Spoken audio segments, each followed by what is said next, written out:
આ મંચથી આજે અમે કરી રહ્યા છે એના પ્રતિનિધિઓને બધા અમે નક્કી કરશું, પણ બધાની અમે અનુમતિ લઈ લીધી છે પહેલા જ. આ સનાતન સંરક્ષણ સમિતિ પ્રોપરલી અમે રજીસ્ટર્ડ કરવા જઈ રહ્યા છીએ અને એના અંદર 2 સંતો લઈ રહ્યા છે. આગળ સંતો અને બધા સમાજના આગેવાનોને જે મુખ્ય છે, જે ટકશે, વેચાશે નહીં એવા લોકોને અમે લઈ રહ્યા છીએ. પણ આજે 2 પ્રતિનિધિઓની ઘોષણા આ મંચથી અમે કરી રહ્યા છીએ. ભગવતીદાસ બાપુ અને મહાદેવગીરી બાપુ એ સંરક્ષણ સમિતિના સદસ્ય રહેશે.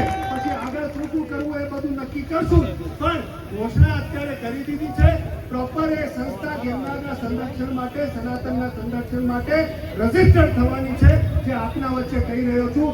બીજી વાત, આજે જે કંઈ આ મંચથી વાત થશે એના પછી મીડિયાવાળાને કોઈ પણ બાઇટ આપવાની રહેશે તો આધિકારિક રૂપથી મહાદેવગીરી બાપુ જે બાઇટ આપશે એ અમારા બધા વતી બાઇટ રહેશે. એના પછી જો કદાચ કોઈ બાઇટ આપે તો એમની વ્યક્તિગત બાઇટ રહેશે.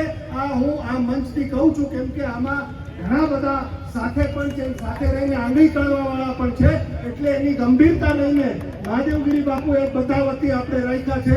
જે મીડિયાને જે કંઈ સંબોધન કરવું છે, વિષયની સમજ આપી છે, તો એ મહાદેવગીરી બાપુ આપશે. બધા સંતો સહમત છે, હાથ ઉપર કરી દેજો. બોલો જય ગિરનારી. અમૃતભાઈ આગળ. હવે મા